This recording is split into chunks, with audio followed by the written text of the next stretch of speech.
Eu nunca fui o homem mais barulhento na sala. Não me vestia com ternos de grife. Não chegava dirigindo carros caros. E nunca sentia necessidade de gastar dinheiro só para impressionar alguém. Minha força era diferente. Era mais silenciosa, escondida na maneira como eu prestava atenção, na forma como eu lembrava detalhes, na lealdade que eu entregava sem hesitar. Isso era quem eu era.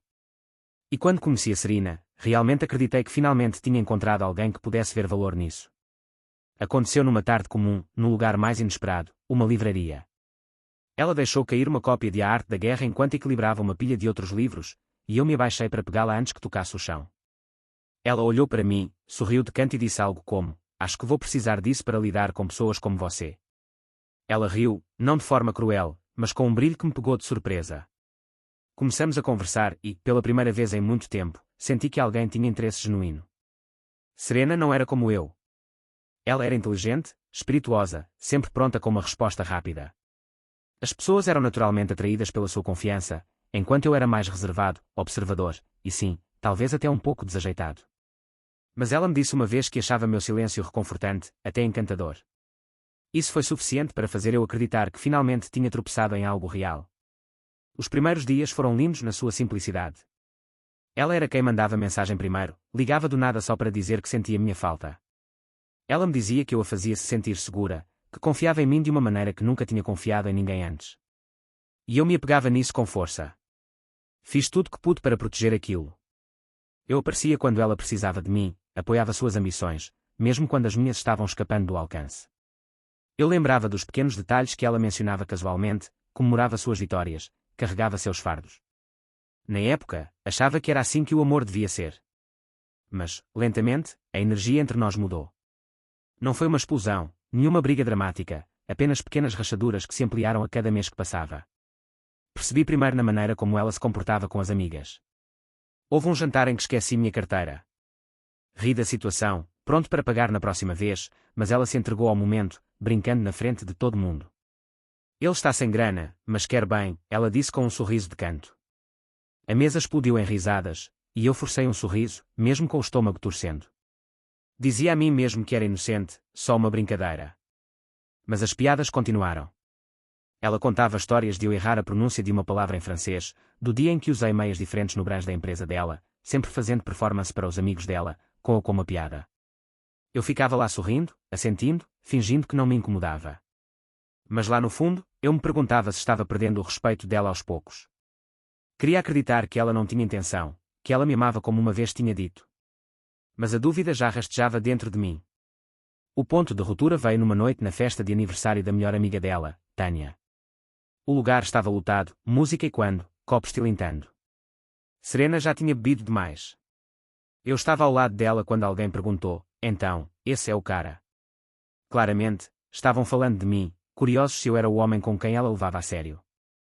Ela sorriu de canto, tomou um gole do vinho, e com o tom mais casual que tinha, disse: "Ah, ele não é o cara. Ele é só o plaçolder até o verdadeiro aparecer." As risadas ao redor foram ensurdecedoras. Por um instante, a sala parecia girar. Olhei para ela, procurando na expressão, rezando para que ela dissesse que era brincadeira, que o álcool estava falando.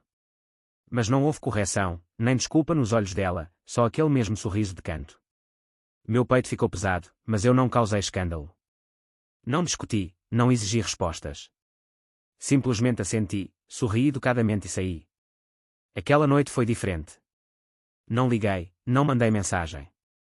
Nem a bloqueei. Eu simplesmente parei de perseguir, de implorar por um pouco de respeito, parei de me importar. Pela primeira vez em mais de um ano, escolhi a mim mesmo. Na manhã seguinte, ela me mandou uma mensagem. "Onde você foi?" Ignorei. Depois outra: "Você está bravo." "Você sabe, eu só estava brincando." "Não seja dramática." Ainda assim, silêncio. 2 dias depois, meu telefone acendeu com 12 chamadas perdidas, recados de voz cheios de desculpas, culpa, e desculpas pela metade. Ela até apareceu na minha casa, batendo na porta, passando de frustração para confusão, para um tipo de pânico nervoso. Eu não abri. Observei por uma janela, e por uma vez, não senti vontade de consertar. Uma semana depois, o tom dela mudou completamente.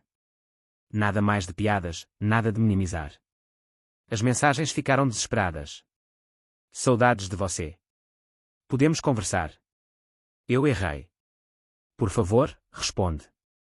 Você sempre foi demais para mim, e só agora percebi. Mas, até lá, algo dentro de mim tinha mudado. Não era só ela zombando de mim. Era mais profundo. Era sobre o fato de eu ter ficado com alguém que ia minando minha autoestima aos poucos, e eu deixei. Eu me traí ao ficar. Essa percepção doeu mais do que tudo o que ela tinha dito. Então, eu segui em frente, silenciosamente. Comecei a treinar de novo, a ler mais, a reaproximar-me dos amigos que tinha deixado de lado. Reconstruí-me pedaço por pedaço. Não por ela, não para provar algo, mas porque finalmente me lembrei de que eu importava. Parei de me perguntar se eu era suficiente para alguém como ela. Porque eu vi claramente que ela nunca foi suficiente para alguém como eu. Meses depois, o destino colocou ela de volta no meu caminho. Eu estava num café, com um livro na mão, quando ela entrou. Ela parou de repente, ao me ver, e por um instante, vi algo nos olhos dela. Surpresa, talvez esperança. Uau, ela disse suavemente. Você está diferente. Sorri, calmo, tranquilo. Me sinto diferente. Ela tentou preencher o silêncio com conversa fiada, tentou rir do jeito que costumava, como se pudesse voltar ao ritmo antigo. Mas dessa vez, eu não vacilei. Não relutou. Não dei a ela o prazer de saber se suas palavras ainda tinham poder sobre mim. Bebi meu café, levantei-me e simplesmente disse, cuide-se, Serena. Saí sem olhar para trás. Não precisava. Eu já sabia a verdade. Ela não estava mais rindo. Algumas pessoas não percebem o peso das palavras, o dano das ações, até que o silêncio as responda mais alto do que tudo. Ela achava que eu sempre estaria ali, não importando quantas vezes ela tentasse destruir minha dignidade. Mas no dia em que parei de me importar, tudo mudou. Não porque queria vingança, nem porque queria que ela sofresse, mas porque finalmente escolhi a mim mesmo. Às vezes, o movimento de poder mais forte não é gritar, implorar ou provar um ponto. É sair silenciosamente, sem uma palavra, e deixar que elas sintam a ausência da pessoa que um dia subestimaram. Nesse silêncio, Serena finalmente ouviu tudo o que tinha ignorado o tempo todo.